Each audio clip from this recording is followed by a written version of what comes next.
자, 이제 오늘부터는 은퇴 이후 지금까지 모아놓은 자금을 어떻게 운용해서 관리할지에 대한 내용들을 한 편 한 편 보여드릴까 합니다. 은퇴 후에는 사실 고민해야 될 것들이 많죠. 예상연금 수령액도 중요하지만 더 나아가서 세금이나 건강보험료 같은 내용들도 상당히 중요하기 때문이죠. 우선 오늘 다뤄볼 내용은 예상연금액을 한번 계산해보고 이 연금액을 조금이라도 더 증액하기 위해서 어떤 고민들을 하면 좋을지 그 부분에 초점을 한번 더 볼까 합니다. 은퇴 이후 예상 수령액을 확인하는 방법은 이미 알고 있는 정보를 토대로 추정액을 써볼 수도 있겠고요. 조금 더 정확하게 원하신다면 금융감독원이 제공하고 있는 통합연금 포털 사이트를 접속하시어 내 연금 조회를 해보는 것도 가능합니다. 자, 말 나온 김에 한번 검색을 해보겠습니다. 자, 사이트를 들어오시면 좌측 하단에 내 연금 조회라는 내용을 볼 수 있는데요. 해당 칸을 들어오셔서 이제 회원가입하시고 로그인을 하시면 본인이 가지고 있는 국민연금이나 공무원연금 등의 내용들을 모두 확인해 볼 수 있다는 점 참고하시면 좋겠네요. 다시 교환으로 돌아와서 한번 볼까요? 우리 본인과 그리고 배우자의 연금을 쭉 한번 써보겠습니다. 자, 국민연금이나 공무원연금 예상 추정액을 그대로 써보시면 될 건데 해당 연금 수령액은 이미 정해진 연금을 토대로 이제 물가가 조금씩 올라가는 점, 그 정도만 반영된다라고 기억하시면 좋겠네요.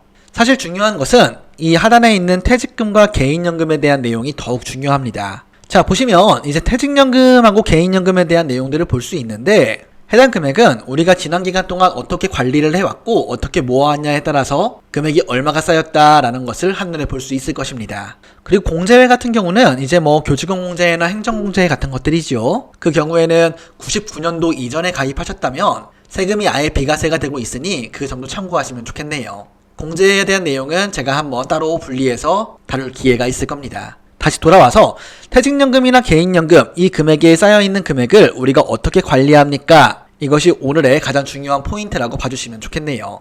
어찌되었건 은퇴를 하시면 퇴직금도 이제 어떻게 수령할지를 정해야 할 것이고요. 개인연금도 당연히 같은 맥락일 겁니다. 물론 퇴직금이나 개인연금의 금액이 얼마가 쌓여있습니까는 가정의 상황마다 다를 건데요. 저는 이 쌓여있는 금액의 운용 수익률의 관리를 오늘 보여드리는 것이 핵심 포인트로 한번 정해봤는데 이 금액을 약 2억 정도로 한번 가정을 해볼까 합니다. 그러면 관련 금액이 2억 원이 쌓여있다고 가정을 하고 이제 연금으로 한번 수령해 볼까요? 그러면 퇴직 시점을 60세 시점이라고 가정을 한번 해보겠습니다. 제가 강의를 할 때 많이 질문하는 내용인데요. 60세 시점부터 연금으로 수령한다면 몇 세 정도까지 수령을 하시겠습니까? 라고 질문을 했을 때 보통 한 20년 정도를 수령하면 좋겠습니다 라고 말씀을 하시더라고요. 그래서 20년, 즉 240개월이죠. 원금 2억 원을 240개월 동안 수령을 하게 되면 계산기로 한번 해보겠습니다.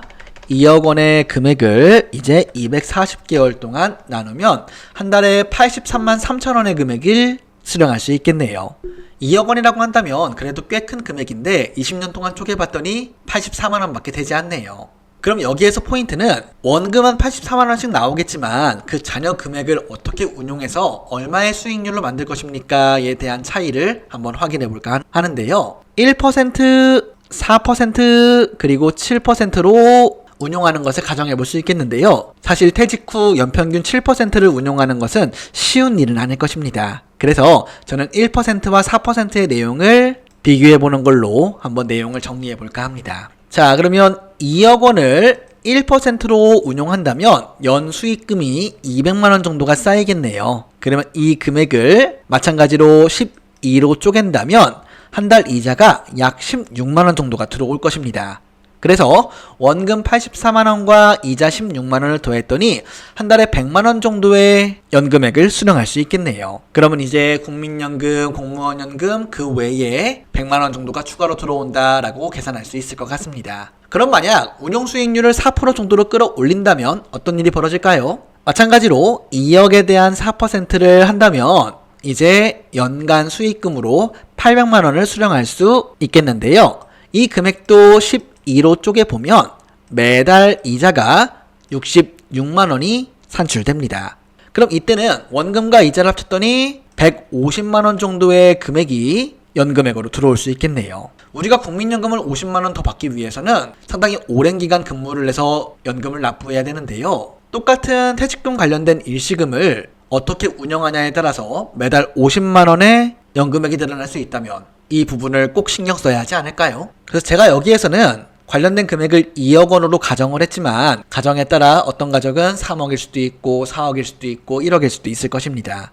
그래서 우리 가정이 수령할 수 있는 예상 연금액을 한번 미리 산출해 보시고 이 금액에 따라서 수령할 수 있는 연금액이 달라진다라는 것도 미리 한번 확인해 볼 수 있으면 좋겠네요. 그리고 이 금액과 더불어서 추가적인 목돈이 있다면 이를 임대나 배당으로 활용하는 전략도 충분히 고민해 볼 수 있을 것이고요. 그리고 요즘은 조금 많이 하고 계시는 주택연금에 대한 상품도 우리의 연금액을 증액할 수 있는 좋은 아이디어가 될 수 있다라고 기억하시면 좋겠습니다.